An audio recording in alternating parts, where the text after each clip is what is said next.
Hi everyone, welcome back to my channel. Today's video will be a reading vlog in which I'll be attempting to get out of a reading slump. I have been in this reading slump like a couple of weeks right now. I have been not really in the mood to read anything, and anything that I read, I just don't feel the desire to pick up anything to actually read it. I'm in the middle of two books, but I'm not in the mood to read any of them. And the reason for that is because I went back on social media, not because, well, it was intentional that I went back on it because I needed to see like what's happening in my country, the protests that are happening, and as a result I find myself very overwhelmed by everything that's going on. And even though I am overwhelmed, I find myself scrolling and looking at what's happening in other cities and what's going on. And I need to keep up because I can just not really, I can't just be completely unaware of what's going on. So I did go back on it, but I accidentally went back on it too much, and now I spend hours and hours on it, and to the point where I am unable to do anything else. To the point where I'm unable to do anything else, and all the good habits that I picked up a month ago, where I just took like a break from social media, and I was really going on a really good path, and except for this past week where everything has fallen apart, and now I spend like 5 hours or plus on in TikTok, which is not good. I know that. I know I don't need to spend 5 hours to know what's happening, to know about the process. I can just spend less than an hour, 30 minutes max, and I would know everything that's going on, and I would be aware of what's happening and the news that I should know, instead of just looking at the same video over and over again. So I am in the middle of two books. The first book that I was in the middle of was a nonfiction that I was hoping to finish before the end of the month, but I just could not. And as I said, that book, I talked about it in my previous shorts, which is How Europe Underdeveloped Africa, which is an infuriating read, as I said, but I decided to stop it for now, or until I can just get back my desire to read, because it's a dense book. It's a pretty dense book. Like, the writing style is obviously a non-fiction, so it's not going to be very flowery, or like it doesn't flow as well. It's just telling you the information, and it's a very interesting book, but for now I just cannot bring myself to actually sit down and read it. So I also picked up another book because I was kind of struggling with that one, and I didn't want to only have a non-fiction book. I wanted to have something else that I can like flip up between, and I wanted a physical copy as well. So I picked up Poor Folk by Dostoevsky. I love Dostoevsky's writing, but this one, it's not because the book is bad, but because I'm not in a good mood. Like, I'm not in the reading mood at all. So I'm only on page 62. So this is an epistolary novel about this, I think I forgot his name. Yeah, I forgot his name, but like, I was actually annotating this book. I was enjoying this book, and right now I'm in the part where Barbara is telling him the story of her life, I think. So she's talking about her upbringing and how she and her mother moved to this house, and I am enjoying this book, but like, I'm only on page 62 out of almost 224, so it's not really that long. It's like, this is probably the shortest work of Dostoevsky, because this one has very big font, unlike the other short novels that I read from him. And as I said, I'm enjoying it, but because it's a classic, I just don't pick it up. So I decided that I'm going to stop DNF this one and the other book, not forever, just so that I can actually finish something, so that I can have this desire to finish books and to read again, and then go back to this one. So this morning I was just looking through my TBR, and I know I have made an entire TBR for some books I wanted to read in summer, and I also made a TBR for books I want to read in fall, but none of those books called my name for this particular moment. And I know this is the result of being a mood reader, because although I make TBRs, I never stick to them. I try, but I never stick to them. This one is a part of the TBR, so I am planning on reading it, but for now I decided to completely disregard the TBR, and I picked up They Never Learn by Lane Fargo. Lane Fargo is also the author who wrote The Favorites, which was a 5-star. Like, it was one of my favorite books this year, so I decided to pick this one up. This is her previous work. The Favorites is the newest one, and this is a book about this English professor, and she, every year or a few years, she picks out a guy who she thinks deserves to die, because whatever he did, she kills that person. And right now we're seeing things from I already started it before I went out today, and we're seeing things from the POV of students. I'm not sure if it's the same university or a different one, but she just freshman university, and she just moved to the dorm. And again, we're following things from the perspective of the professor, and so far I'm not that far into it, but I'm really enjoying it. The chapters are really short, and this writing really flows because as I said, this is the second book I read from this author, and I'm really enjoying her writing style. Like, her writing, you just are unable to stop it. And I think I'm kind of already beating my reading slump a little bit, because I haven't been able to sit and read for a long time, and I was able to do that this afternoon before I went out. So right now I'm going to binge read this book tonight, and I will see if I can finish it tonight or tomorrow, hopefully, and maybe we will go back to this one and give it, like, I will still want to read the nonfiction, but I'm going to take it gradually, like a few pages at a time, because I cannot read the whole thing. It's not something that can be bingeable like a fiction book. But that's all I have to say, and I'm going to see you whenever I do. It is now the next day, and I did not end up binging the book last night, but I did end up reading, which is progress than I usually do. And I accidentally spent too much time on my phone. I only thought about that I'm going to scroll for like 30 minutes to see what's going on. I ended up spending over an hour. So it's not that bad, it's okay. But so I did end up reading a little bit, so that's better than nothing. And I also spent this whole morning mostly reading. So I'm currently like 70 or 60% into this book. So I don't know if I told you what this book is about, but basically we're seeing things from two different perspectives, Carly and Scarlett. And Carly is a student. She's in her freshman year in college, and she has this roommate who she's kind of obsessed with. She really likes her, and something happens to Allison, which is her roommate, and Carly is really furious because of whatever happened what happened to her, and how the adults, although they are adults, but like the people who are supposed to be responsible for the students are acting towards this whole situation. And she's kind of really pissed, rightfully so. And also following Scarlett, who is a professor in the university, an English professor, and she every few years, or like, it depends on how many bad people there are, but she takes it upon herself to kill people that she thinks deserve to be killed. We start off, the first chapter of this book starts off with her killing this student. Like, she's putting drugs in his pre-workout or energy drink, because he makes it himself, and she kind of puts rat poison or mouse poison, I'm not sure, in his drink, and he falls. Then right then and there he falls dead.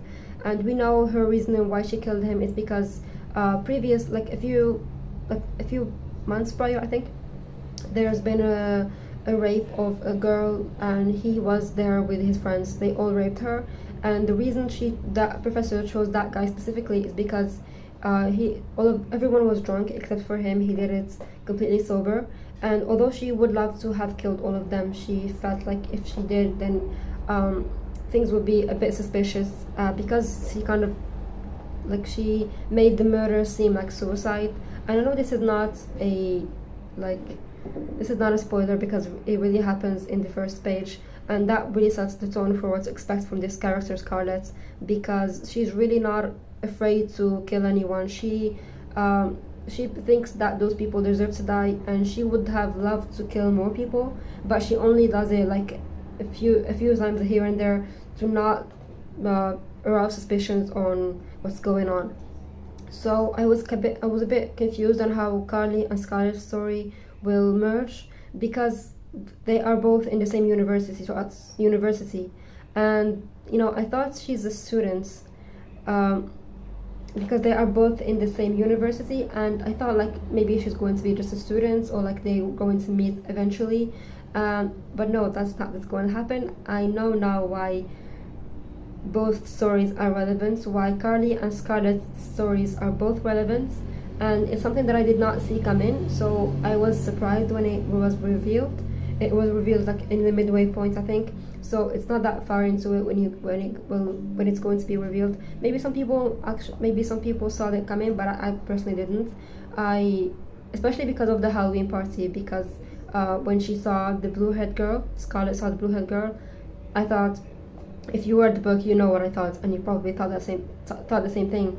But no, I was wrong, and I'm glad I was wrong, because this twist is so much more interesting, and I'm really loving how it's. Although I'm not reading the book right now, like I'm about to go out, I'm still thinking about the book, and I'm really excited to pick it up. So I think this is working. Like this book really is getting me out of my reading slump, and I don't really have that much left to say because to read. I mean, because all my books I read with very big fonts, so the book kind of stretches out. Instead of having one page, that page gets split into multiple pages. So right now the book that I'm reading has 2020 pages. I mean, while the original book has only 300 and something pages. So currently I'm in 1,700, I think. So I have 300 pages with very big fonts and very few words.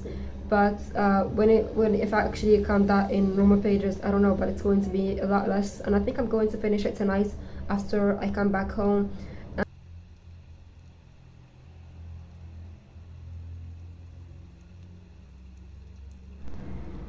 It's been 2 days since I last updated you, and I have not talked to you yesterday. So, but I finished They Never Learn by Lane Fargo. I did love it. I ended up giving it 4 stars. The reason I did not give it 5 stars is because I think the ending, not really the ending, but like the romance came out of nowhere. It was so super convenient for our main character, Samantha. No, it's not Samantha, Scarlett, I mean. It was super convenient, and I did not really feel the romance between those two characters. It felt just there to, just convenient, as I said. Which is quite surprising, because this is the second book I've read from this author, and she has only 2 books, I think. The first book I read from her is The Favourites, which is a kind of a bit of a romance. So for now that I think I did like the romance in the beginning, in the first book I mean, but in this one, the fact that the romance is the weakest part is kind of surprising, because if there is a romance, I expected it to be the strongest part. But I think that's because our main character, Scarlett, is really not someone who is very likable, and she's very flawed. She's very gray, or not really gray, more towards black, because she murders people. That's her whole premise. She murders men who she thinks deserve it. So just her personality, she's not someone, I don't know, she's just not someone that might have a happy ending. And I'm not saying she has a happy ending. I'm just saying that she has had a romance that I think was very surprising, and it did not fit with the story. That's why I gave it 4 stars. But I really loved this book. It was very fast-paced, and I could not put it down, especially towards the middle and towards the end.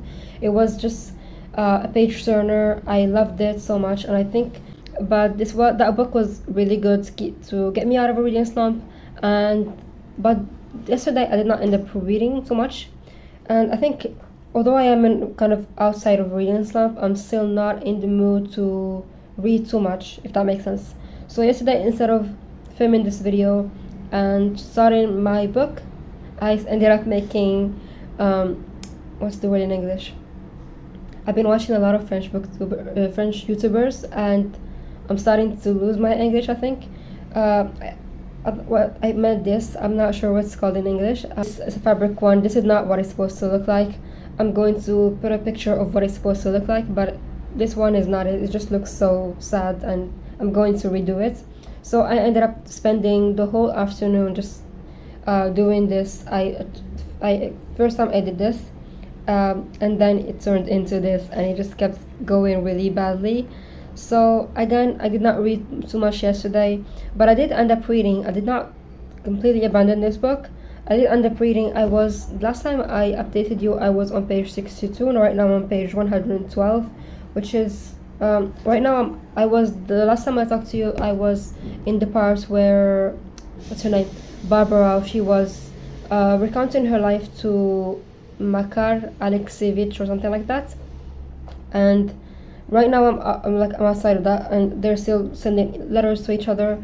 I think I'm going to finish it this afternoon or tonight. It's currently 5:30 p.m. So I think I can finish this today. I have not picked up the nonfiction book at all since I don't know, since the last day of September.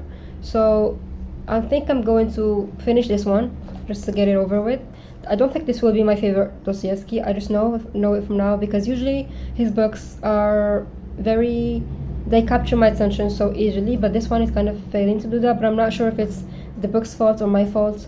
So I'm just gonna keep reading, but I am really enjoying the prose in here. It's very beautiful. Like I am highlighting so many quotes, and this kind of feels like this is kind of a romance book, because they're sending each other letters and they kind of love each other, although they keep calling each other friend and they keep calling each other I don't know, but like they're not, they're calling each other lover, but at the same time they're saying friend. So I'm not sure if it's just a translation or what it is, but they're obviously this is obviously a romance. I'm not sure how it's going to go or how it's going to become, but I'm really interested in seeing where this story goes. And I'm going to keep reading right now, and I will update you hopefully tonight, no, not tonight, but like hopefully tomorrow if I finish it, and then we can pick out a next book together.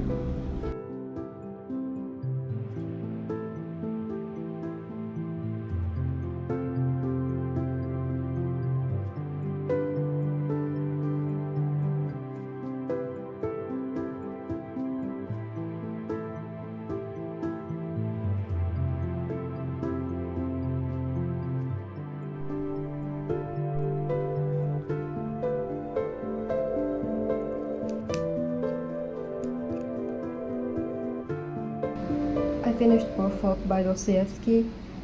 Forget everything I said about it before.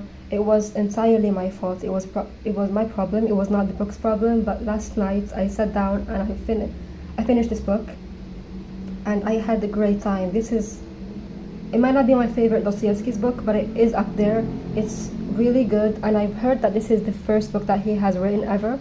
So this is what this book is about, because I'm telling you to forget everything I said before. My mood was just fixing my reading, and it's not the book's fault. This is amazing. So this is an epistolary novel. We're following Makar Divishkin, and he is sending letters to Barbara. I forgot her name is, but they keep sending each other letters back and forth, and they are both very poor. She is an orphan. She lives in this house with this woman, and she does like needlework and stuff that she does with her hands. That's her work, and she's obviously poor because she does not get that much work, and the work that she gets does not pay her that much. And he is a copyist. He basically copies manuscripts or documents or anything. He thinks he's a really good copyist, but again, his salary is not that great. It's not the greatest, and he is obviously poor as well. And he lives in this half room, I guess, where he kind of puts, even though he does have a salary, he kind of puts Barbara before him, and so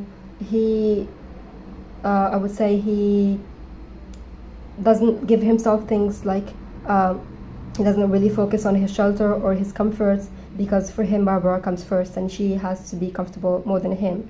And she also has some health issues, which prevent her from working. And he feels really responsible for her, and they keep telling each other that they love each other so much.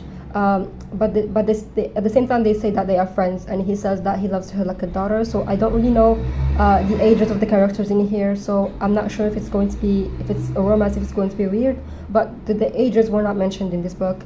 We're just supposed to believe that he is older than her. He is older than her, but we don't know how much of age gap there is. So this book has an amazing prose, and at the beginning I was a bit not into it. As I said, it's probably because of myself, because of my mood, because of my reading slump in general, not because of this book.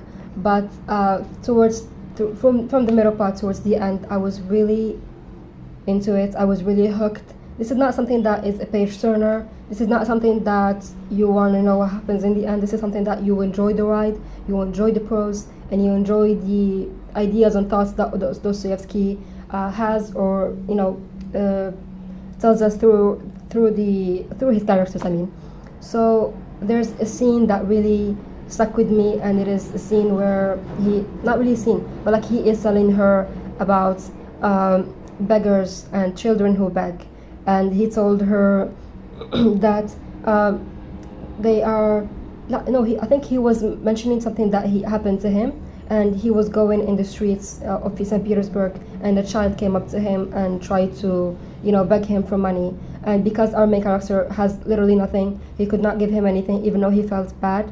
So he's not the only one who hasn't given the child anything. Everyone who goes through that path and the child asks money for, they just tell him to get away from them, and they just try to, they just feel like he's bothering them, really. And I'm gonna read you the quote if I can find it, because it's really beautiful quote, and I think it's very powerful. I'm not really sure because I did not really put tabs in this book.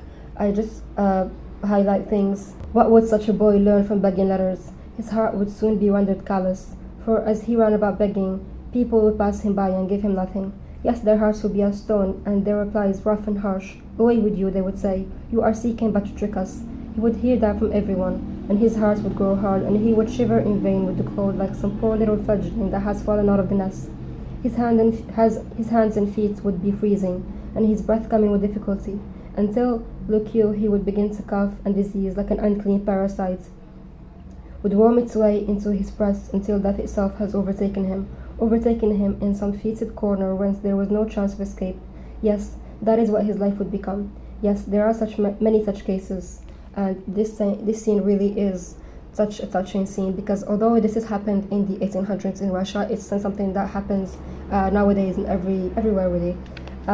There's also a scene that I still can't stop thinking about, where his a copy is, as I said, and he makes a mistake copying this document.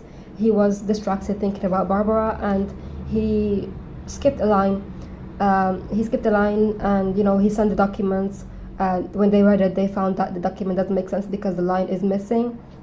So they told him that you have made a mistake, and they try to, tell him like what is, like, you're not really giving so much, you're not really giving value to your work, you're making a mistake, you're being careless and all that.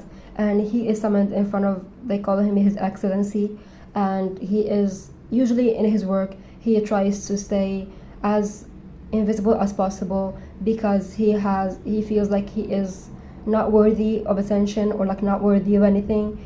He has some ripped boots and ripped coats, and he does not really want any attention on him. He does not want people to see him because he feels like he is beneath everyone. And so when he gets called in front of His Excellency, he's just sitting there ashamed because he really gives so much value to his work, and he is kind of ashamed of himself because of his careless mistake. And he's just standing there in front of them, and one button pops out and just keeps rolling on the ground, and he tries chasing it, and it just keeps rolling, and there's complete silence in the whole room. He's just running away after his button. When he finally finds it, when he finally catches it, he takes it, and he's completely ashamed. He's really red. He wishes that the floor will just swallow him whole, because he does not want to be there. He feels completely, just does not want to be there at all. And so His Excellency kind of sees him, and instead of he talks to this other guy. He tells him like, what's wrong with this guy? And they talk about him, and he's just sitting there not really doing anything. And then His Excellency gives him 100 rubles, and our main character Makar tries to hold his hand to kind of thank him, because he feels like this 100 rubles is like something that he would never even dream of having. And the reaction of His Excellency is something that really touched him, because instead of cringing away like everyone does, instead of like thinking that Makar is so dirty that he shouldn't be touching him, or like having really any sort of reaction, he just takes his hand in his and shakes it, and that scene alone kind of makes Makar feel like he is actually a human and he is worthy, because he feels like when His Excellency really shook his hand, he feels like he is like his equal, not really his equal, but like he is worthy. And so from then on, he tries to be the best version he can be, because he feels like he has finally been given some hope that he's not really someone that people just sorry that people just make fun of, or people just cringe away from, or people just think that he is just beneath everyone. And that really gives him this new desire to live, or like to be better, like be a better version of himself. So yeah, that scene is really something that is I still think about.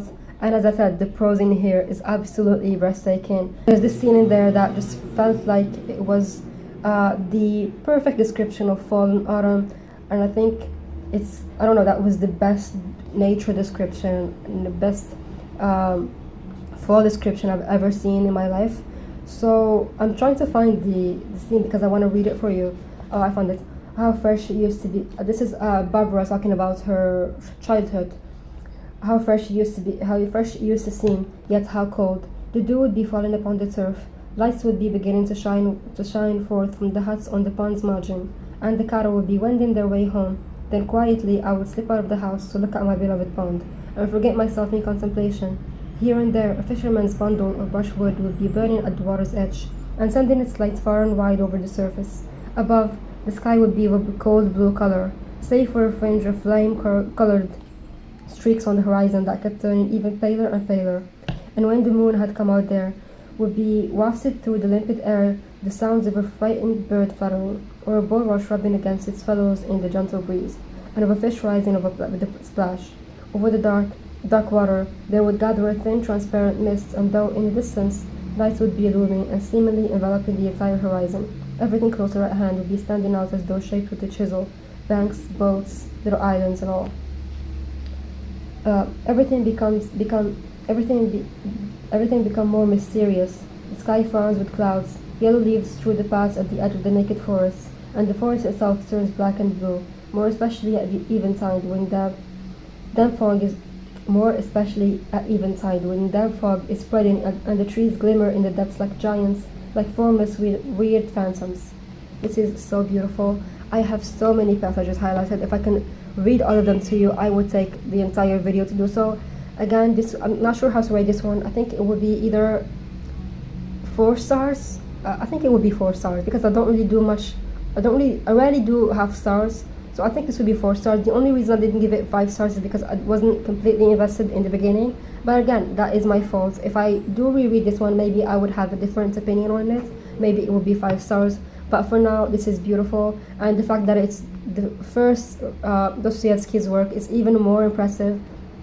Again, Dostoevsky has never once failed me, never once disappointed me. So I highly recommend this one. Now, to pick out my next read, I have two possible books. I'm going to bring one here right now. This is the first possible book, and it is One Dark Window by Rachel Gillick. And I also want to read the newest book of the Schwab. I think it's called Bury Your Bones in the Midnight Soil. I've heard great things about this one. Both of them are kind of gothic, kind of witchy. But the reason I want to read this one is because when I am filming a video, it would be easier for me to film myself reading like physically instead of like taking the book out and talking about it like this, instead of just popping a picture. And when I'm talking about it and when I am reading, I read on my phone, so I can't really film anything, so I don't really have any footage. So I'm not really sure which book I'm in the mood for. I'm not going to take the vlog into consideration because I don't know, because I think I'm not going to finish either of these books, especially the other one if I do end up picking it up in this vlog, because today is Wednesday and I'm planning on finishing this video maybe tomorrow or the day after, so either Thursday or Friday. So I'm going to decide which book I want to read, either this one or that one, and you will know with the next clip which book I ended up picking.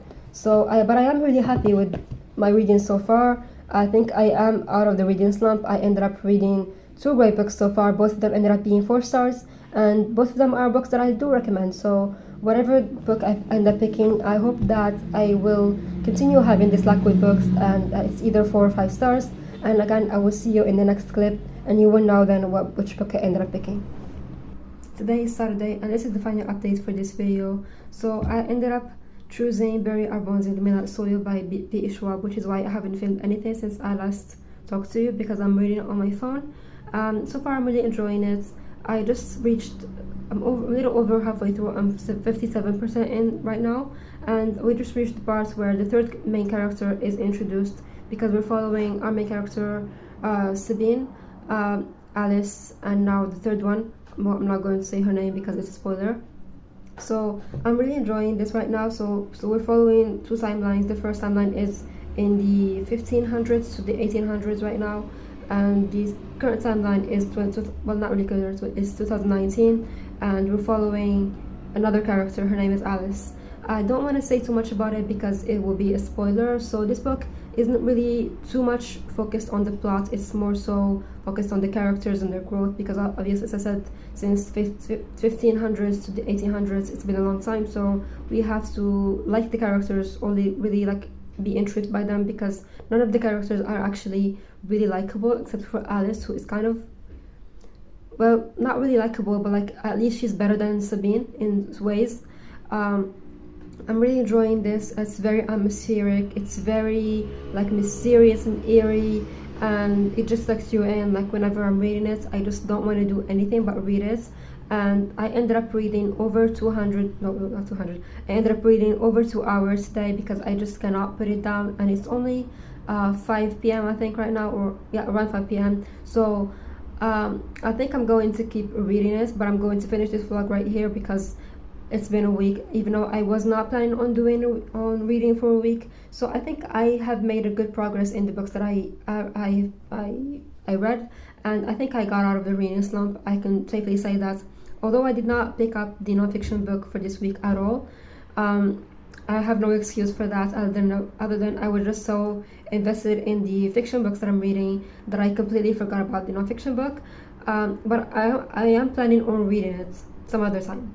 Hopefully I will finish it by the end of this month, but right now I have no desire to pick it up because I'm just so invested in the books that I'm currently reading, and I hope that I can get into a nonfiction mood, or at least like do something that I can force myself to read nonfiction. I maybe read at least 20 pages a day or something, because so far the thing that is preventing me from picking that book up is because the chapters are super long. Not really chapters, but like the sections are super long. So I just see that before reading it, I see that the section is really long, and then I just say, well, I'm just not going to read, and I go do something else, which I know is not really something that is logical, because if you had multiple shorter chapters, I would read multiple, so it's the same amount of pages. But anyway, I just see the big number of pages, and I just stop. So I am planning on picking that one up. But I think this week has been a success. Like I picked up a new book, which is They Never Learn by Len Fargo. I started it and I finished it. I gave it 5 stars, and I finished the, what's it called? Poor Folk by Dostoevsky. I also gave it, no, I think I gave this one 4, did I say 5 stars? I meant 4 stars. Both of them I gave them 4 stars, and this one has, so far, I think it's going to be 4 stars, because although I am really enjoying both the present and the past timeline, I'm enjoying the past a little bit more than the present. I don't know if that's going to change now that the past and present are kind of going to be interlinked with each other, because I think they are. At least where I stopped, I think they are going to be connected to one another, so I think maybe my rating will be higher than that. But so far I'm really enjoying it. I'm enjoying the ride. It's really reminding me a lot of the, what's it called? I keep forgetting the names. It's reminding me a lot of the sudden, no, not the disappearance of Adilari, no, the Invisible Life of Adilari by the same author, and it's really also eerie. It's atmospheric, like the same thing. And I am looking forward to reading more from this book.